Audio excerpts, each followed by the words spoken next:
Hello friends, तो बहुत दिनों बाद मैं वीडियो बना रही हूँ। ये है चैप्टर 4 आपकी एसएसटी का। आई होप आपका अभी तक 3rd 4th चैप्टर तक ही हुआ होगा सिलेबस। तो अगर आपको समझने में थोड़ी सी भी दिक्कत आई है तो मैं इसको थोड़ा कोशिश करूँगी कि एक्सप्लेन ढंग से करूँ ताकि आपको समझ में आ जाए।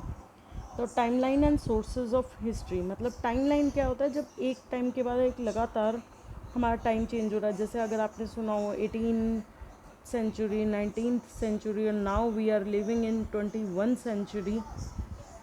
ठीक है, तो इसको बोलते हैं, मतलब सेंचुरी किसको बोलता है? पूरे 100 सालों को हम सेंचुरी बोलते हैं। तो इस चैप्टर में आपको बताया हुआ है कि हमें कहाँ से पता चला कि हिस्ट्री क्या होती है, हमारे इंडिया की क्या हिस्ट्री है, किस तरीके से कौन से हमें चीज़ें मिली हैं, तो उसके बारे में बात है। तो हिस्ट्री है क्या? पहले डेफिनेशन दी हुई है E.H. कार की तरफ से। हिस्ट्री एक अनएंडिंग डायलॉग बिटवीन प्रेजेंट और पास्ट के बीच में एक अनएंडिंग डायलॉग है, क्योंकि एग्जैक्टली पास्ट बताने वाला हमारे पास कोई नहीं है। जो चीज़ें हमें मिलती है उससे हम आइडियाज़ लगाते हैं, उसको डी कोड करते हैं। अगर कोई लिखा हुआ चीज़ मिलती है किसी और लैंग्वेज में, between the society of today, जो आज की सोसाइटी है, और जो सोसाइटी येस्टरडे का मतलब यहाँ पर कल वाला नहीं है, बहुत 100 साल पहले का है। We can fully understand the present only in the light of past. हम प्रेजेंट से तब समझ सकते हैं जब हमारे पास पास्ट के बारे में कुछ नॉलेज हो। तो ये है हमारा, जैसे इंस्टीट्यूट का फ़ोटो दिया हुआ है इन्होंने, नेशनल म्यूज़ियम न्यू दिल्ली। ये म्यूज़ियम ऐसे म्यूज़ियम है जो पुराने स्टैचूज़ हमें मिलते हैं, कॉइन्स मिलते हैं, या कोई ज्वेलरी मिलती है, उसको हम कहते हैं।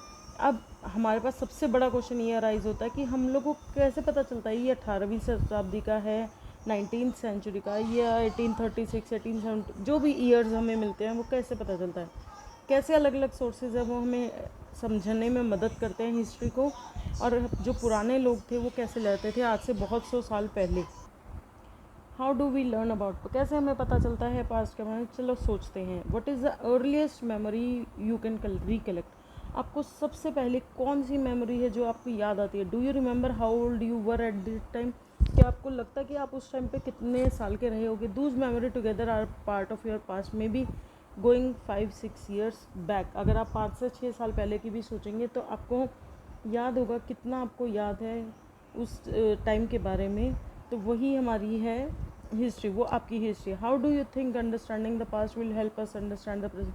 कैसे आपको ये समझ में आएगा कि जब आप पहले बचपन में जिस तरीके से जिस चीज़ें आप लाइक करते थे, आपने सुना होगा मम्मी कहती है तो ये बचपन में भी नहीं खाता था इसीलिए अब नहीं खा रहा है। अगर तू 2-3 साल का खाता, या कोई चीज़ है कि जब तू 2-3 साल का था वो बहुत तुझे पसंद थी लेकिन अब तू वो नहीं खाता है, इस तरह की चीज़ें आपके पेरेंट्स आपको बोलते होंगे। तो उससे हमें समझने में हेल्प होती है कि हाँ आज हमारी लाइकिंग ऐसे क्यों है। अब बहुत ज़्यादा अगर बचपन में बीमार रहे हैं तो हम पेरेंट्स कहते हैं कि भाई ये तो बस शुरू से ही बीमार रहा है तो इसकी दवाई ये है, इसको इस तरीके से ट्रीट किया जा सकता है। उन्हें आपकी जो कंडीशन है वो पता होती है, तो उस पास्ट की वजह से ही पता होता है कि इसकी जो हिस्ट्री है वो इस तरीके की है कि इसको ज़रा सी ठंड में ही ठंड लग जाती है, या ठंडे के ऊपर ठंडा खा कर ये एसी में बैठ जाएगा तो इसको ठंड लग जाएगी। काइंड ऑफ थिंग्स आप लोग घर में सुनते होंगे। You will discover in science, तो आपको साइंस में ये पता चलेगा कि अर्थ के पास बहुत पुरानी हिस्ट्री, बहुत ज़्यादा, of which human occupy only tiny part. बहुत छोटा सा ही हिस्सा है जो वो ह्यूमन सेल है जो आज हमारे वाला है। तो आप ये देखिए, फर्स्ट सेल, अर्थ जब शुरू हुई थी, जब सेल जो था इतना था, अर्थ ये थी फर्स्ट सेल। उसके अंदर जो है वो ऑक्सीजन आई, उसके बाद बैक्टीरिया बना, बैक्टीरिया से आपके स्पॉन्जेस एंड फंगीज जो आप मशरूम वगैरह खाते हैं वो आए, कोरल्स बने, पत्थर, ट्रीज़, माउंटेन्स, इस तरह की चीज़ें आई। उसके बाद क्या हो गया, फिशेस के जो वर्टेब्रेट्स हैं वो आए, इंसेक्ट्स आए, शार्क्स आई, वो बर्ड्स, मैमल्स आए, रेप्टाइल्स, डायनासोर आए। इस तरह की फिगर आपको दी है, फ्लावर्स और बीज बने। मतलब ये देखिए आप 6500, मतलब ईयर्स की बात हो रही है। देखिए 6500 ईयर्स एगो जो है वो लिखी हुई चीज़ें हमें मिलने लगी। होमोसेपियंस लोग आए, आग का आविष्कार हुआ 1 लाख साल पहले, और 10 लाख से प्राइमेट्स आए। तो इस तरीके से हमें पता चलता है कि अर्थ जो है वो किस तरीके से आज वाली अर्थ बनी है।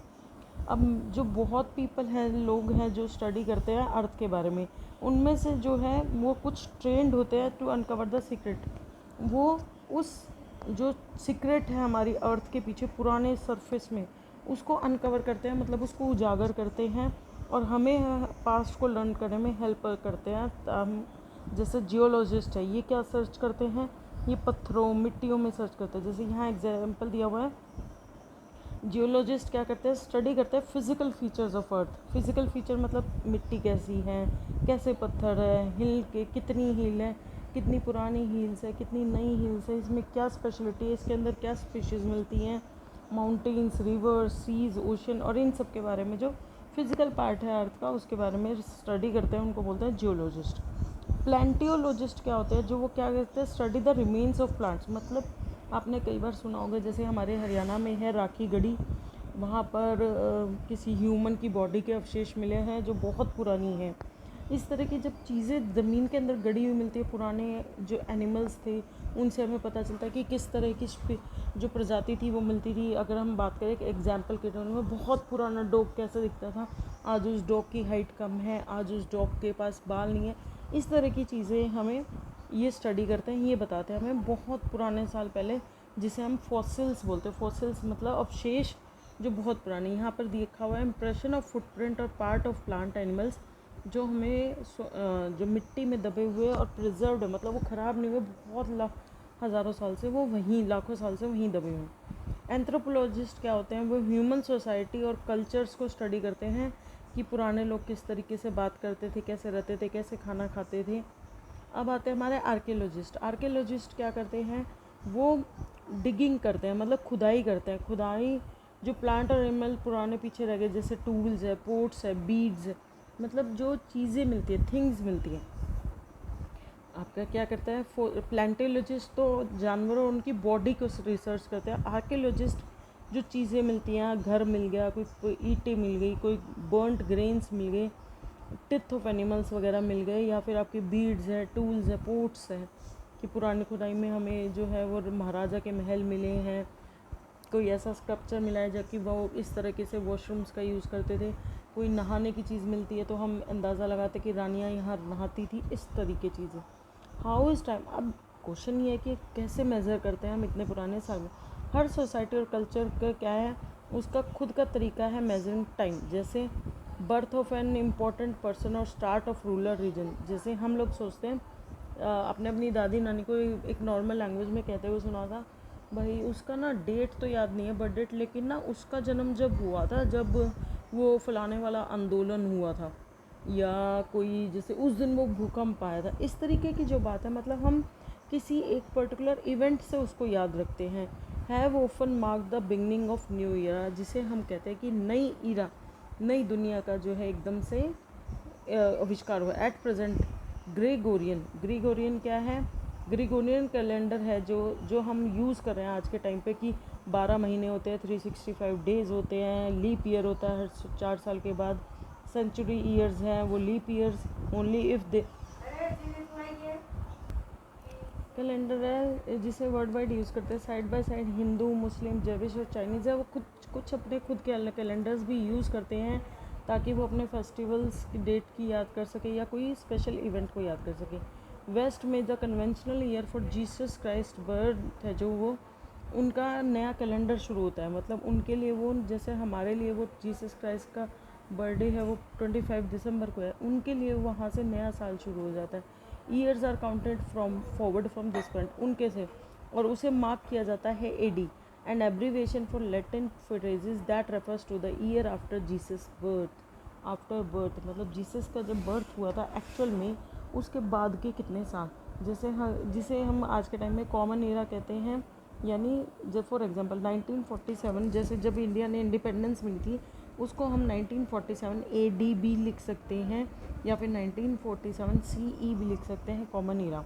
सिमिलरली इसी तरह से जो कन्वेंशनल डेट जीसस से पहले जो हुए डेट हुई है, उनको हम लिखते हैं बिफोर क्राइस्ट।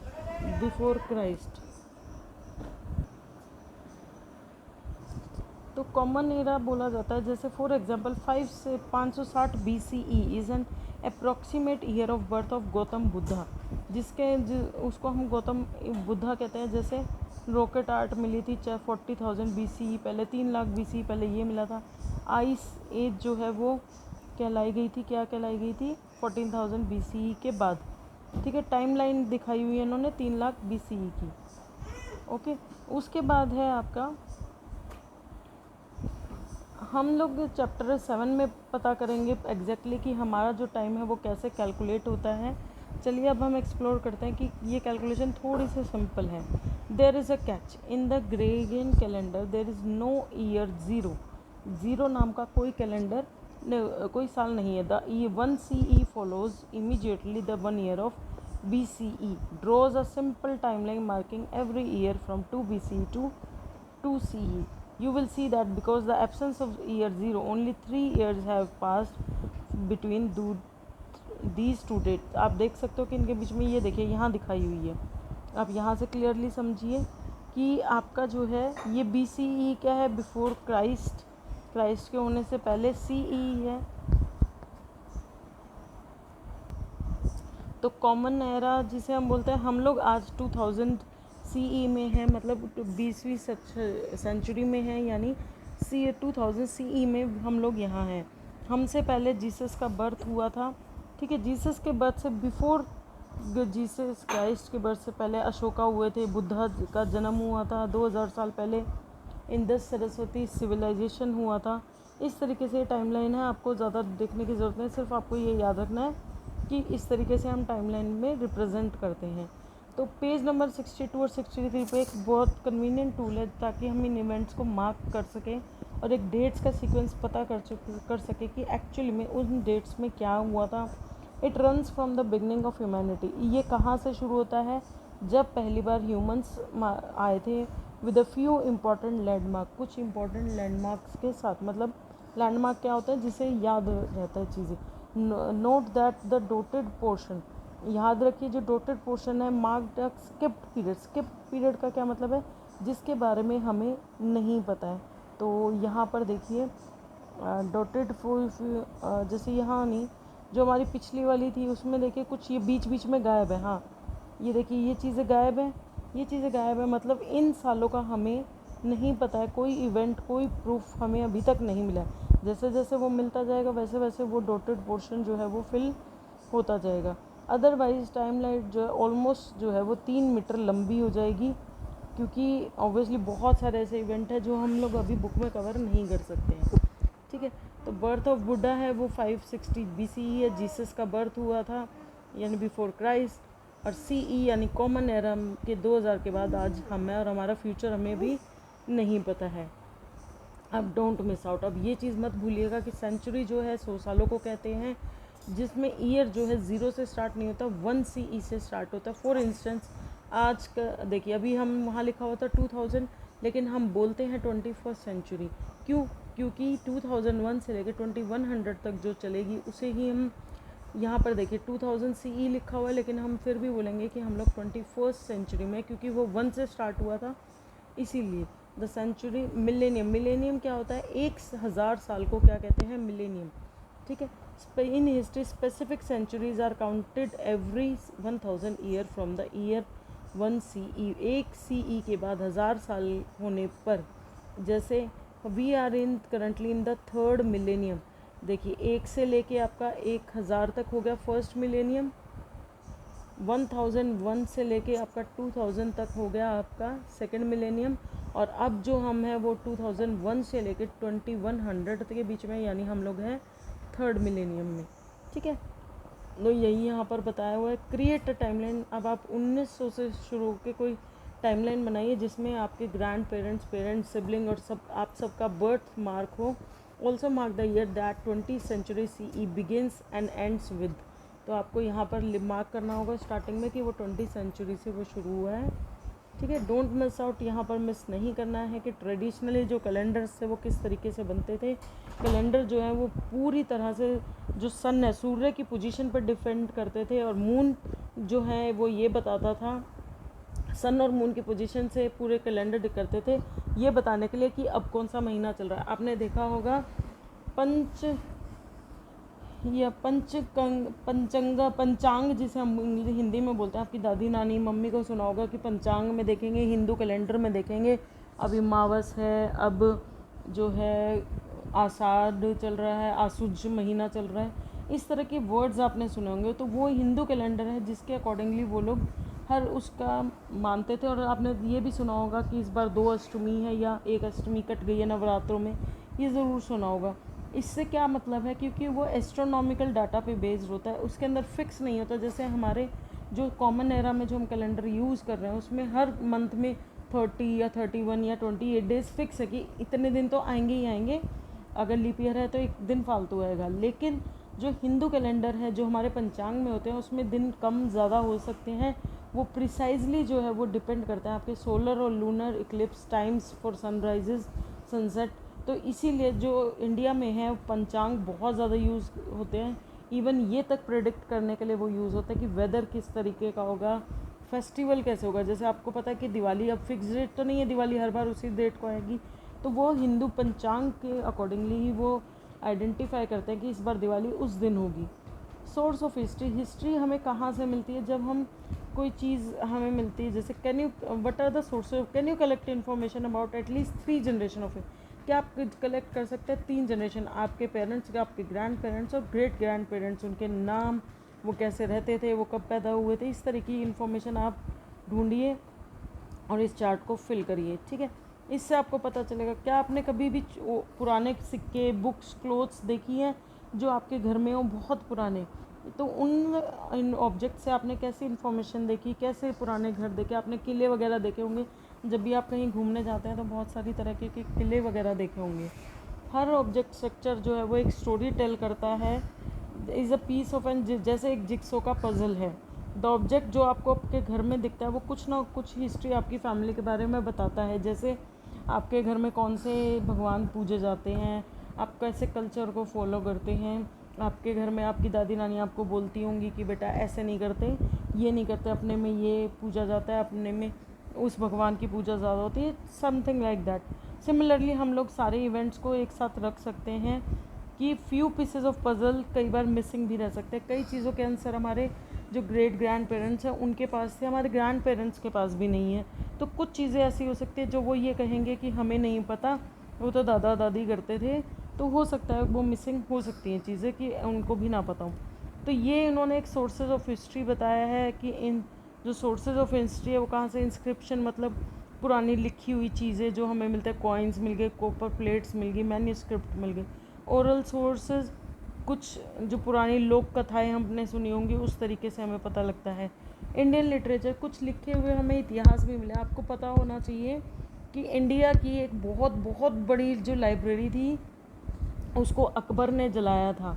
बहुत बड़ी लाइब्रेरी थी और उसमें हर बीमारी जो आज हम कैंसर के ट्रीटमेंट कर रहे हैं, आज जो साइंटिस्ट या जो डॉक्टर्स हैं वो अचीव कर रहे हैं, वो उस टाइम पे अचीवेबल था एवरीथिंग। वो लोग इतने प्रिसाइजली ऑपरेशंस करते थे, लेकिन अकबर ने उसको इसलिए जलाया था क्योंकि वो जलता था इन हिंदू से, और उसको ठीक कर दिया था उन्होंने।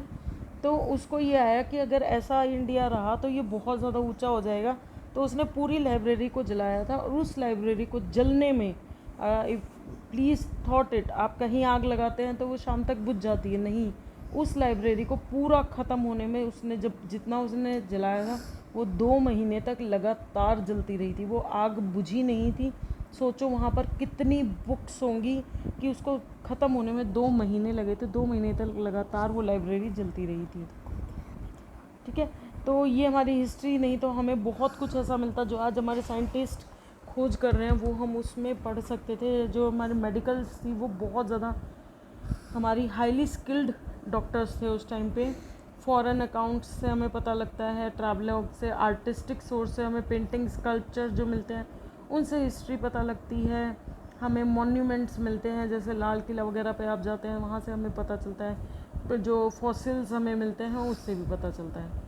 ठीक है, तो ये इन्होंने बता रखा है कि जैसे अगर हम बात करें तो 1500 साल पहले कोई किंग और क्वीन का हमें मॉन्यूमेंट मिला है, या हमें कुछ ऐसा मिला है कि किस तरीके से वो व्यापार करते थे। तो ये सब इन्होंने यहाँ बताया हुआ है कि जेनेटिक्स, अब जो डॉक्टर्स हैं या साइंटिस्ट हैं वो जेनेटिक्स की बात कर रहे हैं, जिसमें वो फ्रेश आज के लोग और पुराने लोगों की जो पुरानी चीज़ें मिलती हैं उनसे उसको करते हैं कि फ्यू डिकेड्स पहले इलेक्ट्रॉनिक मीडिया, सिर्फ टेलीविज़न था, इंटरनेट नहीं था। तो वो वहाँ से अभी अब आप सर्च कर सकते हो इन्फॉर्मेशन, आपको इंटरनेट पे बहुत इन्फॉर्मेशन मिल जाएगी। आपको क्या करना है, कुछ इमेजेस लेनी है, sources of history on the next page, who and what do you think the object show. आपको कुछ इमेजेस दिखाई जाएंगी और आपको ये सोचना है कि ऑब्जेक्ट क्या दिखाना चाह रहा है और उसके बारे में आपको उसके आगे लिखना है। जैसे ये क्या है, एक कॉइन है, इसके ऊपर क्या लिखा है, राजेरा, ऐसा लग रहा है कि कोई राजा बैठा है अपनी तलवार के साथ, ना कोई रानी है, इस तरह की चीज़ जो आपको दिखने से लग रहा है। कॉपर का बना हुआ है, ये कोई मॉन्यूमेंट है जिसमें जो है बहुत सारी एक युद्ध की जो है वो ऐसा लग रहा है कि वो एक युद्ध लड़ रहा है, लोगों को मार रहा है, कोई छुप रहा है। इस तरह की चीज़ें आपको देखने पे पता, क्या देखने पे पता चल रही है। ये हमारा जो है सिंबल है, क्या बोलते हैं इसको, ये आपको पता होना चाहिए। इस तरीके की जो चीज़ें हैं। ह्यूमन हिस्ट्री कहाँ से मिली है आपको, ह्यूमन हिस्ट्री मॉडर्न ह्यूमन जो है होमो सेपियन बोलते हैं उन्हें, वो प्लैनेट पे 3 लाख सालों से रह रहे हैं। ये आपका बहुत ज़्यादा टाइम लग रहा है और हम सिर्फ, लेकिन ये अर्थ के लिए बहुत छोटा सा फ्रैक्शन है। जैसे आपने देखा होगा कि आपने सुना होगा कि पहले के लोग आदिवासी थे, ऐसे जानवर पकड़ के मार के उसको भून के खा लेते, कोई मसाले कुछ नहीं, इस तरीके से वो ज़िंदा रहते थे पत्ते लपेट के। इन द अबव पिक्चर आपको कुछ एक्टिविटी दिख रही हैं जो पुराने जो लोग थे वो करते थे। हर ह्यूमन है जो कुछ चैलेंजेस फेस करता था, जैसे nature, lived in bands, group में रहता था, वो कॉन्टीन्यूसली घर और खाने के लिए सर्च करता रहता था। मेनली जो शिकारी ही होते थे वो लोग, क्योंकि वो सिर्फ एडिबल प्लांट्स, फ्रूट के लिए रहते थे या फिर शिकार जो उन्हें मिल जाता था। सर्टेन बिलीफ थे कि उनको बस जिंदा खाने के लिए रहना है, आफ्टर लाइफ उनका क्या होगा उन्हें नहीं पता था। ये ग्रुप जो है वो टेम्परेरी कैंप्स में रहते थे, जब तक रहते थे जब तक चीज़ें सेफ़ है। जब उन्हें लगता था बड़े जानवर आ गए या उनको कुछ दिक्कत है तो वो वहाँ से मूव कर जाते थे। रॉक सेंट्रल खुद के घर नहीं बनाते थे, बस जो गुफाएं पत्थरों से बन जाती थी उसमें रह लेते थे। एक दूसरे की जो लैंग्वेजेस में वो जिससे बात करती थी वो आज हमें नहीं पता है वो किस तरीके से बात करते थे। वो फायर का यूज़ करते थे। धीरे धीरे उन्होंने अपनी चीज़ों को बनाना शुरू किया, टूल्स को बनाना शुरू किया। सबसे पहले उन्होंने स्टोन एक्स बनाई, कुल्हाड़ी पत्थरों की, ताकि वो हंटिंग कर सकें। ब्लेड्स बनाए, जो जानवर उन्होंने मारा उसको चमड़ी वगैरह को काटने के लिए। एरो हेड्स बनाए, तीर बनाए ताकि वो दूर से किसी जानवर को मार सके। और अलग अलग तरह उनके जो पेंटिंग्स हैं उनको देखकर उनके लाइफ के बारे में पता चलता है कि वो बहुत सारी हंड्रेड्स ऑफ केव्स हैं जो हमें मिली है वर्ल्ड में आज के टाइम पे। वो पेंटिंग डिपिक्ट करती है उनके सिंबल्स के बारे में, उनके रहने खाने के बारे में। तो यही लिखा हुआ, कुछ हमें दांत भी मिले एनिमल्स की। द फर्स्ट क्रॉप, पहली बार फसल कब उगाई गई, तो इसके बारे में द फर्स्ट क्रॉप, सबसे पहले जो ओवर लॉन्ग एजेस, बहुत सालों पहले अर्थ का क्लाइमेट जो है बहुत चेंजेस से गुजरा है। तो सर्टेन टाइम बहुत ज़्यादा ठंडा हो जाता है, कई बार जो है पूरी अर्थ जो है आइस से कवर हो जाती थी, उसको बोलते थे आइस एज। वहाँ पर हम बहुत डिटेल में पढ़ेंगे साइंस में। जब धीरे धीरे फिर जो हुआ, क्लाइमेट जो है वो गर्म होना शुरू हुआ और आइस जो है वो पिघलनी शुरू हुई, जिसकी वजह से जो नदियाँ, झरने और ये सब बने धीरे धीरे। आइस एज जो थी वो कब से कब तक थी, वो थी आपकी 1 लाख साल से, यानी लगभग 12,000 साल पहले। आफ्टरवर्ड्स लिविंग कंडीशन जो है वो इम्प्रूव्ड हुई धीरे धीरे। क्या हुआ, बहुत सारे पार्ट में वो लोग एक जगह रहने लगे, वहाँ पर अनाज उगाने लगे। वो हमें कुछ जानवरों को भी पालने लगे, जैसे गाय भैंस, इनका दूध निकालने लगे। धीरे धीरे उन्होंने आपस में जो कम्युनिटी है वो बढ़ने लगी। पहले वो 10 लोग इकट्ठे रहते थे, धीरे धीरे जब उन्होंने चीज़ें बना ली तो 50-100 लोग इकट्ठे रहने लगे। ये सिर्फ इसलिए नहीं था कि सिर्फ पानी अवेलेबल हो गया, बल्कि जो सॉइल थी वो भी बहुत फर्टाइल थी और उनको क्रॉप्स उगाना आसान था, तो वो इसलिए एक जगह रहने लगे। जैसे अगर आप ये देखिए, एक सीन दिया हुआ है आगे जिसमें बहुत सालों पहले, हज़ारों साल पहले की चीज़ें दिखी हुई हैं। तो उनमें से मेन एक्टिविटी देखिए आप क्या रही है। आपको दिख रहा होगा कि घास, वो लोग खेती कर रहे हैं, घास उगा रहे हैं और अपनी भेड़ों को, जानवरों को खाना खिला रहे हैं। आग जला के खाना पका रहे हैं, बच्चे खेल रहे हैं, लकड़ी काट के फर्नीचर है। और अब आप ये देखिए, घर मिट्टी के बने हैं और घर की जो छत है वो घास से है, ताकि वो आसानी से ठंडक, गर्मी में ठंड कर सके और सर्दियों में वो लोग उस आग जला के हीट कर सके। इन दोनों पिक्चरों में क्या आपको दिख रहा है, रॉक शेल्टर है, यानी पत्थर के घर हैं या फिर मिट्टी के घर। मैन और जो वुमेन है उनके अपने अपने काम है, जिसमें क्या हो रहा है वो नेचुरल लग रहा है। ये ज़रूरी नहीं है ये सही हो, क्यों, क्योंकि हमें सारी सिचुएशन अभी नहीं पता। वुमेन ने भी हो सकता है कलर पेंटिंग करी हो रॉक पर, उन्होंने बोथ सीन में कुछ कुकिंग अप्लाइज और कुकिंग करी हुई है, तो वो हमें दिख रहा है। एज कम्युनिटीज़ ग्रो, जैसे जैसे बहुत लोग इकट्ठा रहना शुरू हुए तो उनकी जो सोशल कॉम्प्लेक्सिटी है, लीडर्स, चेकेफिटियन, मतलब शेफर्टी and were responsible for wellbeing of the people. उनका एक उन्होंने लीडर चुना किया जो उनको कलेक्टिवली ऑर्डर देता था, काम कराता था उनके वेलफेयर के। फॉर एग्जांपल यहाँ पर कोई सेंस नहीं था कि एक इंडिविजुअल ऑनर्ड बने। लैंड जो है वो हमेशा इकट्ठी ही बोई जाती थी और काटी जाती थी। इंडिविजुअल ओनर का मतलब ये नहीं था जो हमारा लीडर बनता था उस टाइम पे कि वो सिर्फ अपनी कमाई करता था, नहीं, वो सबको कलेक्टिवली वर्क करवाता था और कलेक्टिवली वो लोग उसको खाते थे। धीरे धीरे जब टाइम गया तो हैमलेट्स जो है वो एक विलेज में बन गए, मतलब जो ग्रुप था वो बड़ा होकर अब क्या बन गया, बड़े बड़े विलेज में कन्वर्ट हो गया। मेनली गुड्स क्या होते थे उनके पास, फूड, क्लोथिंग, टूल्स, और वो आपस में कम्युनिकेट करने लगे। जैसे 10 लोगों ने खेत पे गेहूँ उगाया है, 10 लोगों ने चावल उगाया है, तो वो 10 आपस में एक्सचेंज करते थे, थोड़ा गेहूँ उधर दे देते थे, थोड़ा चावल ले लेते थे, तो दोनों के पास दोनों चीज़ें हो जाती थी। इस तरह के ट्रेड्स उन्होंने यूज़ किए। धीरे धीरे टाउन्स बनने शुरू हुए, नई नई टेक्नोलॉजी आने लगी, जैसे कोट्स बनाने की कला, क्ले से और अलग अलग चीज़ें। कॉपर सबसे पहले हमारा मेटल यूज़ हुआ था, जो हमारे ड्यूरेबल टूल्स है जो जल्दी से ख़राब नहीं होते थे डेली यूज़ के। ये सब हम 6th चैप्टर में पढ़ेंगे कि कैसे जो है सिविलाइजेशन आया। तो हमें ये दिमाग में रखना चाहिए कि जो सबसे पहले की जो अर्ली प्रोग्रेस है, जो शुरुआत में जो चीज़ें डेवलप होनी शुरू हुई थी, वहाँ पर बहुत चैलेंजेस थे। आज के टाइम पे हमारे पास बेस चीज़ें बनी हुई हैं, हम उसमें सिर्फ अपग्रेड कर रहे हैं, लेकिन उस टाइम पे क्या था, ह्यूमैनिटी बिल्कुल डिसअपियर हो सकती थी अगर जो पहले की जो जानवर्स थे, वो जानवर थे वो लोग खा लेते और इंसान जो है वो खुद को नहीं बचाते। तो हमें नहीं पता कि उन्होंने कितनी हिम्मत दिखाई होगी। कंसिस्टेंटली वो लोग रातों को जागते थे ताकि हम जानवर हमला ना करें, अटैक ना करें। वो लोग आग जलाते थे बचने के लिए। तो उन्होंने अगर हिम्मत नहीं दिखाई होती तो आज ह्यूमंस लाइफ पॉसिबल ही नहीं होती थी। चलिए, आगे बढ़ने से पहले इन्होंने बताया कि हमने क्या क्या पढ़ा है इसमें, किस तरीके से जो लाइन आई है, ये आपकी एक्सरसाइज आ गई है, चैप्टर ख़त्म हो गया है। आई होप आपको बच्चों को समझ में आया होगा। बच्चों please like and subscribe my channel. मेरी कोशिश रहेगी मैं पूरी बुक्स आपको ये कराऊँ। Thanks for watching.